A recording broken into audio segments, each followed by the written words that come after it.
চাঁদ তুমি বলে দাও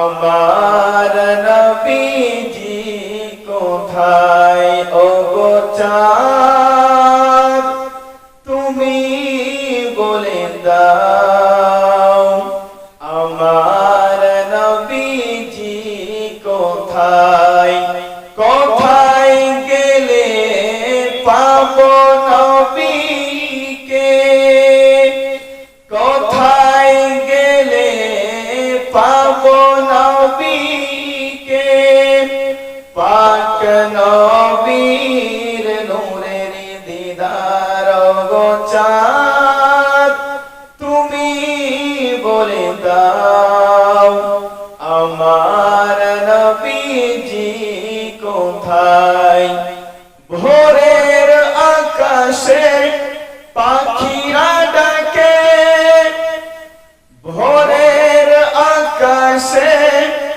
পাখিরা ডাকে নবীর নামে তারা দরুদ শোনায় ওগো চাঁদ তুমি বলে দাও আমার নবীজি কোথায় আল্লাহুম্মা সাল্লি আলা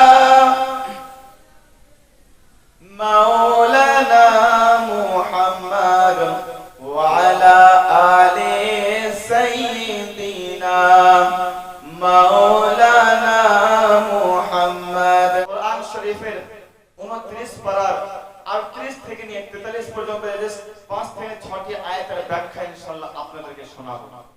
আশা করি যদি আপনারা মন এবং প্রাণ দিয়ে যদি শুনেন এই আয়াতের অর্থ এবং ব্যাখ্যা ইনশাআল্লাহ দৃঢ় বিশ্বাস, তার কারণ কোরআনের প্রতি দৃঢ় বিশ্বাস থাকলে আল্লাহ পাক অটোমেটিক্যালি আমার আপনার অন্তরটাকে গুনাহ থেকে নেকিতে পরিবর্তন করে দেয়। সুবহানাল্লাহ। তার আগে আমার এই অর্থ ব্যাখ্যা যাওয়ার আগে বেসিক কিছু কথা আমরা জানবো। তার কারণ আমরা মুসলমান, আমরা জুমাতে টুপি পাঞ্জাবি লাগিয়ে নামাজ তো পড়তে আসি, ঈদের সময় তো আমরা তো নামাজ পড়তে আসি, তাছাড়া বছরে আর কোনো আমার কোনো খোঁজ খবর নেই। তো মুসলমান আমরা যে নিজেকে পরিচয় দিই যে মুসলমান বলার আগে কি আমাকে আপনাকে করতে হবে সেটা তো জানতে হবে। আমি বলে দিলাম যে আমি ধুলাউড়ির গ্রামের বাসিন্দা, কিছু হক তো আছে ধুলাউড়ি গ্রামের বাসিন্দা, আপনাকে বলতে হবে কিছু তো রেগুলেশন রুলস তো আপনাকে ফলো করতে হবে। ঠিক সিমিলারলি আমি আপনি নিজেকে মুসলমান যে বলবো, মুসলমান বলার পূর্বে তো কিছু তো শর্ত তো আছে।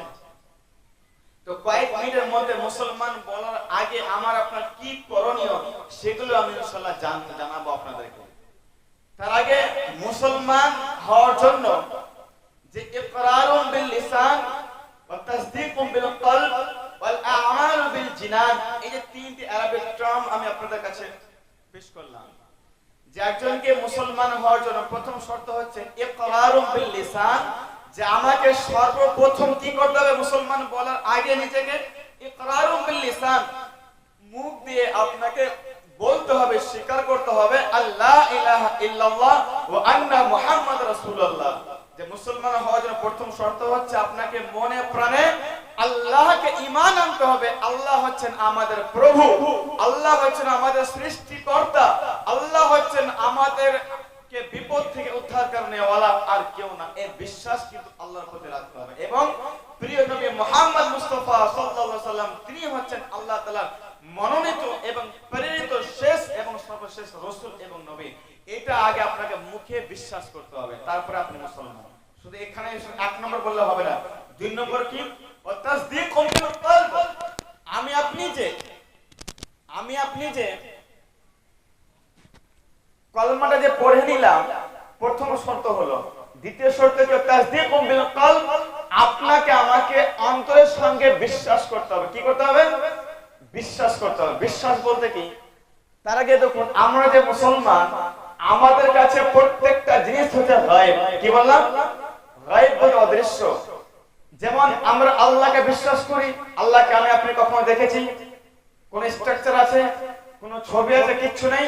তবু আমি আপনি আল্লাহকে না দেখে বিশ্বাস করেছি এটা ঈমানের কি, এটা গায়ব। দ্বিতীয়ত নবী, আমরা জানি হযরত মুহাম্মদ মুস্তাফা সাল্লাল্লাহু আলাইহি ওয়াসাল্লাম তিনি হচ্ছেন শেষ নবী এবং রাসূল। আমি আপনি কি দেখেছি? তার কারণ আমরা মুসলমান, আমরা না দেখলে বিশ্বাস করি না, আমরা হাতে না ছুঁলে বিশ্বাস করি না, কিন্তু মুসলমানের দাবি প্রত্যেকটা জিনিস আমাকে আপনাকে না দেখে বিশ্বাস করতে হচ্ছে। যেমন দেখুন জান্নাত, আমরা যে মৃত্যুর পরে জান্নাতে যাব, আমি আপনি কি দেখি জান্নাত কেমন হবে, তো বিশ্বাস করি কিনা? এটা হচ্ছে ঈমান বা মুসলমান, যে আপনাকে না দেখে বিশ্বাস করতে হবে। যেমন জাহান্নাম, আমি আপনি কি জাহান্নাম দেখেছি? কোন ছবি দেখেছি? কোন ভিডিও দেখেছি? দেখিনি, তবুও আমরা বিশ্বাস করি না আল্লাহ পাক জাহান্নাম তৈরি করেছে। যেমন কিয়ামত, কিয়ামত তো হবে, আমরা কি কিয়ামতের কোন ছবি দেখেছি? কোন নিচে চোখে দেখেছি? তো বিশ্বাস করি কিনা? তো এটা হচ্ছে মুসলমান। যেমন পুলিশ রাত, আমাকে আপনাকে পুলিশ রাত রাস্তা পার করতে হবে, তো এগুলো বেসিক আপনার প্রাথমিক জিনিস মুসলমান হওয়ার জন্য কোনকে আপনার বিশ্বাস করতে হবে।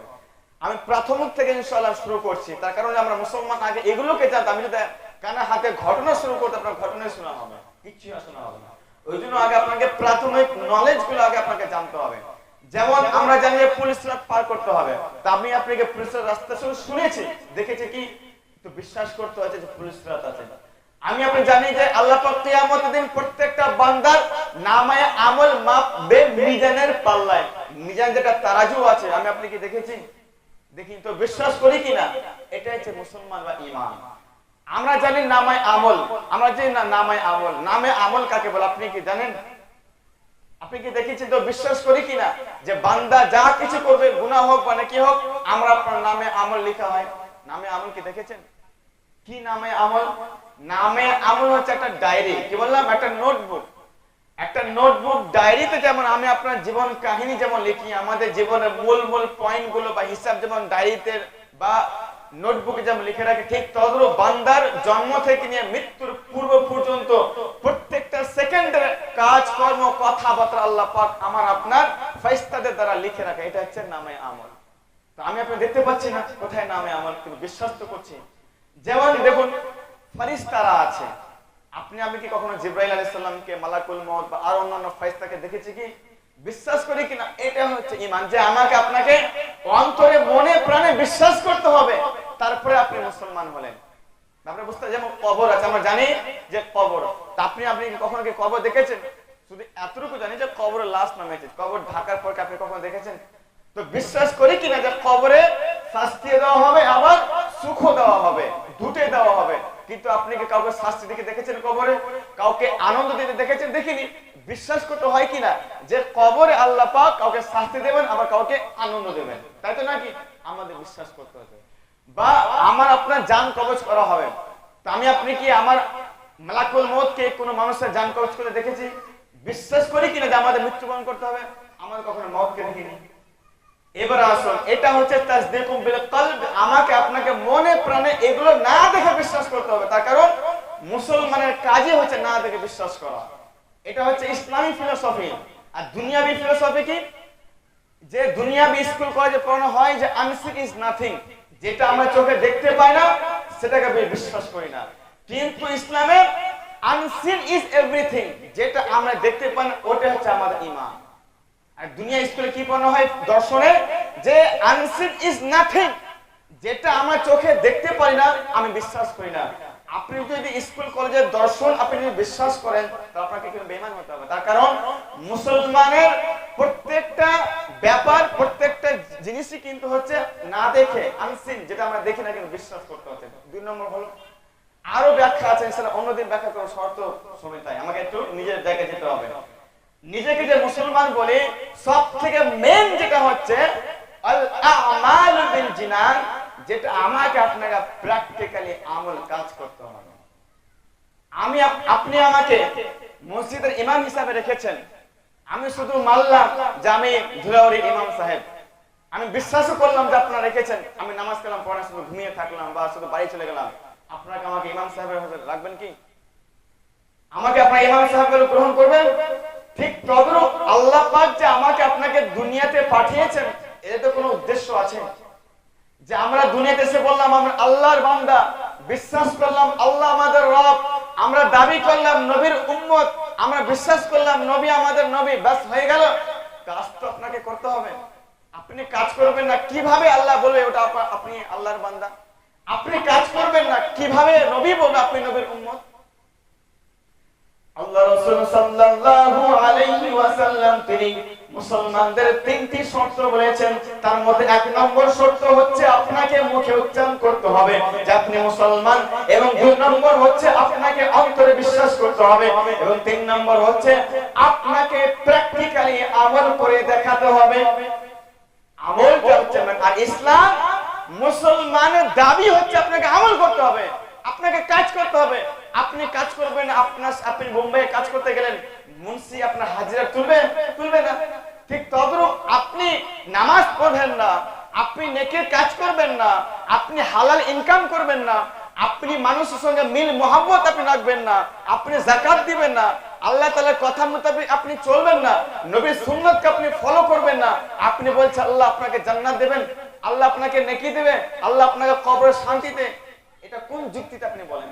আপনি বলুন, যেটা আমি আপনাদের বলছি, আপনি কোন যুক্তিতে? দুনিয়াতে কাজ না করলে সেট আপনাকে টাকা দেবে না, আপনি আমাকে ইমাম হিসাবে রাখবেন না, আল্লাহ বিনা আমলে কিভাবে আমাকে আপনাকে জান্নাত দান করবে? আপনি বলুন কিভাবে আমাকে আপনি একটা কোনো লজিক দেন।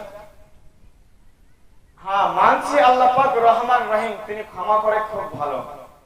আল্লাহ তাআলা একটা নাম জানেন? আস-সাত্তার। কি বললাম? আল্লাহর নাম আস-সাত্তার। আপনি কি জানেন সাত্তার এর নামের অর্থ কি? আল্লাহ পাক রব্বুল আলামিন তার অগণিত অসংখ্য নাম রয়েছে। আমরা শুধু জানি যে কোরআনে আল্লাহ পাক 99টি নাম রয়েছে। তাফসীরে জালালাইনের মধ্যে লেখা আছে আল্লাহ পাক রব্বুল আলামিন হাজারেরও বেশি আল্লাহ তাআলার নাম রয়েছে। প্রত্যেকটা নামের এক একটা গুণ আছে, এবং আল্লাহ পাকের প্রত্যেকটা নামের পিছনে বান্দারি উপকার আছে। তার মধ্যে আমি আল্লাহ তাআলার একটি নাম নিলাম সত্তার। আমি আপনাদের বলতে চাই আস-সত্তার শাব্দিক অর্থ কি? আস-সত্তার মানে অর্থ হচ্ছে যিনি গোপন রাখেন, যিনি লুকিয়ে রাখেন। কি বললাম? সত্তার এর অর্থ হচ্ছে যিনি লুকিয়ে রাখেন। আল্লাহ কি লুকিয়ে রাখেন? আল্লাহ কি লুকিয়ে রাখেন? সত্তার হচ্ছে সেই আল্লাহ যে আমি আপনি যতবার গুনাহ করব আল্লাহ পাক ততবার মুখে লাগবে সুবহানাল্লাহ। এটা হচ্ছে আল্লাহ। কি বললাম? আমি আপনি যতবার অপরাধ করব, আমি আপনি যতবার গুনাহ করব, আল্লাহ পাক ততবার বারবার আমার আপনার গুনাহটাকে লুকিয়ে রাখবে সুবহানাল্লাহ। এবার আসুন বান্দা, এটা হচ্ছে আল্লাহর সংজ্ঞা। বলেন আল্লাহকে, এটা হচ্ছে আল্লাহ যে আল্লাহ আমার আপনার, আমি আপনি জীবনে, এবার আপনি নিজেকে প্রশ্ন করুন, আমি আপনার প্রতি আঙুল তুলব না, আপনি আঙুলটা নিজে দিকে ঘোরান, আপনি আঙুলটা নিজের দিকে ঘোরান। আপনি আপনার জীবনে কত অপরাধ করেছেন, আপনি আপনার জীবনে কত অন্যায় করেছেন, কত হারাম কাজ করেছেন, কত অপরাধ, কত অন্যায় অত্যাচার, কত নামাজ কাজা করেছেন, কত হারাম কাজ করেছেন। আপনি আঙুলটা নিজের দিকে ঘোরান, তবু পাশের বাড়ির মানুষ কি জানে আপনি গুনাহটা করেছেন? ভালো করে বুঝবেন। আপনি একেবারে আপনার পিতা মাতার সঙ্গে খাচ্ছেন, ভাই বোনদের সঙ্গে ঘুরছেন, আপনার ভাই বোন, আপনার বাপ মা কি জানলো যে আপনি সেই গুনাহটা করে আসলেন, আপনি হারাম কাজটা করে আসলেন, অন্যায়টা করে আসলেন? আল্লাহ এটাই যে আপনাকে, আপনি কোথায় বাইক নিয়ে, কোথায় কোন পার্কে, কোথায় কি ঘুরতে গেলেন, আপনি কোথায় কি হারাম সুদের টাকা ঘুষ নিলেন, কোথায় আপনি মদ পান করলেন, কোথায় আপনি জুয়া খেললেন, আপনি নামাজের টাইমে কোথায় বসলেন, আমরা তো জানছি না। কিন্তু আল্লাহ পাক এটাই যে আমাকে আপনাকে ভালোবাসে, যে আমার আপনার গুনাহের মুহূর্তগুলো আল্লাহ পাক লুকিয়ে রেখেছে। এটাই হচ্ছে আল্লাহ। আমি আল্লাহকে চিনাচ্ছি, আল্লাহকে, যে আল্লাহ পাক আমাকে আপনাকে এত ভালোবাসে, আমরা কেন আল্লাহকে ভালোবাসবো না? আসুন সূরা রহমান 27 সূরা রহমানে আল্লাহ পাক রব্বুল আলামিন বারবার সূরা রহমানে আল্লাহ পাক রব্বুল আলামিন ফাবিআইয়ি আলাই রাব্বিকুমা তুকাযযিবান, তিনি 31 বার বারবার তিনি এই কথাটা উল্লেখ করলেন। আপনাকে কখনো ভেবেছেন যারা কোরআন পড়েন, আল্লাহ পাক রব্বুল আলামিন সূরা রহমানে ফাবিআইয়ি আলাই রাব্বিকুমা তুকাযযিবান তিনি এতবার কেন বর্ণনা করলেন? আল্লাহ মুহাদ্দিসগণ এই আয়াতের ব্যাখ্যায় বলছেন আল্লাহ পাক রব্বুল আলামিন কিয়ামতের দিন প্রত্যেকটা বান্দাকে সম্মুখে দাঁড় করাবে, এবং আল্লাহ পাক রব্বুল আলামিন বান্দাকে প্রশ্ন করবেন ফাবিআইয়ি আলাই রাব্বিকুমা তুকাযযিবান, ও আমার বান্দা, আমি আল্লাহ তোমার জন্ম থেকে নিয়ে মৃত্যু পর্যন্ত তোমাকে আমি আল্লাহ পাক এত নিয়ামত দান করলাম, এত কিছু দিয়েছি, তুমি আমাকে কি দিয়েছো? আল্লাহ পাক এটা আপনাকে এর ব্যাখ্যা হচ্ছে এটাই, ফাবি আই আলাই রাব্বিকুমা তুকাযিবান। এর ব্যাখ্যা এটাই যে আল্লাহ পাক আপনাকে গ্রামের মধ্যে সবথেকে টাকাওয়ালা বানালো, আল্লাহ পাক আপনাকে একটা চাকরি দিল, আল্লাহ পাক আপনাকে একটা কাজ দিল, আল্লাহ পাক আপনাকে বিপদ আপদ থেকে রক্ষা করালো, আল্লাহ পাক আপনাকে সুস্থ রাখলো, এত কিছু সন্তান সন্ততি দান করলো, কিন্তু সবই তো আল্লাহ করলো। আপনি ভাববেন আমি নিজের হিম্মতে করেছি, না, আমি আপনি প্রত্যেকটা মুহূর্ত ইন্নাল্লাহা গানিয়ুন ওয়া নাহনুল ফুকারাউ ইলাল্লাহ, আল্লাহ হচ্ছেন তিনি বেনিয়াজ, আর বান্দা প্রত্যেকটা মুহূর্তে প্রত্যেকটা কদমে আমরা হলাম আল্লাহর মুখাপেক্ষী। তাহলে আমি আপনি কি করে বলতে পারি আজ আমি নিজের ইনকামে নিজের মেহনতে আমি এত বাড়ি করলাম, এত ব্যাংক ব্যালেন্স করলাম, এত কিছু করলাম? বুদ্ধিটা আপনাকে কে দিল? মেধাটাকে আপনাকে কি দিল? আপনার ব্যবসার পরিচালনা মেইনটেনেন্স ক্ষমতা আপনাকে কে দিল? সবই তো আল্লাহ। আল্লাহ কি বললাম, আল্লাহকে বিশ্বাস করবেন তো সমস্ত দিক দিয়ে আল্লাহকে আপনারা বিশ্বাস করবেন, তো কিয়ামতের দিন আল্লাহ পাক এটাই আপনাকে বলবে, ফাবি আই আলাই রাব্বিকুমা তুকাযিবান। আমি বান্দা দুনিয়াতে তোমাকে এত কিছু দিলাম যে তুমি নামাজও পড়োনি, কিছুই করোনি, তবু আমি আল্লাহ পাক না চেয়ে তোমাকে এতগুলো দিলাম, তো কিয়ামতের দিন আপনি কিভাবে বলবেন আল্লাহ আপনি আমাকে জান্নাত দিন, আল্লাহ আপনি আমার নিকে পাল্লাটা ভারী করেন? কোন আশায়, কোন যুক্তিতে আপনি বলেন? তো যেটা বলছিলাম যে আল্লাহ একটি নাম হচ্ছে সাত্তার, তিনি বারবার বান্দার গুনাহগুলোকে লুকিয়ে রাখেন। এবার আসল বান্দা আল্লাহর বান্দার মধ্যে পার্থক্যটা কি? বান্দা যদি আমরা যদি কোনো গুনাহ বা কোনো ভুল অন্যায় করি, তো তার ভুলটাকে পুরো গ্রামে আমরা ছড়িয়ে দিই যে ওই কাজটা করেছে, ও এই কাজটা করেছে। ভালো করে বুঝবেন বান্দা আর আল্লাহর মধ্যে পার্থক্য কি। আল্লাহ রাসূল সাল্লাল্লাহু আলাইহি ওয়াসাল্লাম তিনি বলছেন, আস-সাত্তারের ব্যাখ্যায় মুহাদ্দিসগণ বলছেন যে বান্দার এবং আল্লাহর মধ্যে পার্থক্য কি? আপনি যত অন্যায় করেন না কেন, আপনি যত অপরাধ করেন না কেন, আল্লাহ পাক প্রত্যেকটা অপরাধ, প্রত্যেকটা গুনাহ, প্রত্যেকটা হারাম কাজ আল্লাহ পাক লুকিয়ে রাখা।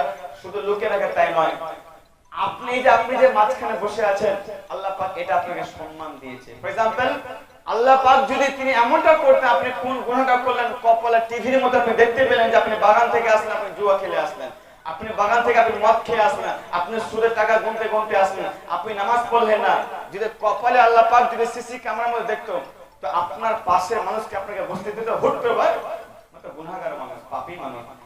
আল্লাহ পাক এটাই যে আমাকে আপনাকে ভালোবাসে, যে আল্লাহ পাক আপনার গুনাহটাকে লুকিয়ে রেখেছে। আর বান্দা কি, যদি বান্দা আমি আপনি একটা যদি কোনো অন্যায় ভুল করে, তো কোনো মানুষ পুরো এলাকা গ্রাম ছড়িয়ে দেয় যে ও এটা করেছে, এটা তো পরনিন্দা হলো, এটা পরনিন্দা হলো। একটা মানুষ যতই ভুল, আল্লাহ রাসূলের একটা হাদিস এটাও আছে, মান সাতারাল মুসলিমিনা সাতারাল্লাহু ইয়াউমাল কিয়ামা। কোন মুসলমান ভাইয়ের দোষ, গুনাহ, অপরাধ যদি লুকিয়ে রাখে, সে দেখলো সে ব্যক্তির অন্যায় করলো, গুনাহ করলো, সে নিজে পার্সোনাল তাকে বললো যে ওই কাজটা করো না, এবং সে ব্যক্তিরা যদি বলে দেয় ওই ব্যক্তিরা গুনাহ করলো, তাহলে আল্লাহ রাসূল বলছে কিয়ামতের দিন সে বান্দার অপরাধ থেকে সমস্ত মানুষের মধ্যে বিস্তার করে দেবে।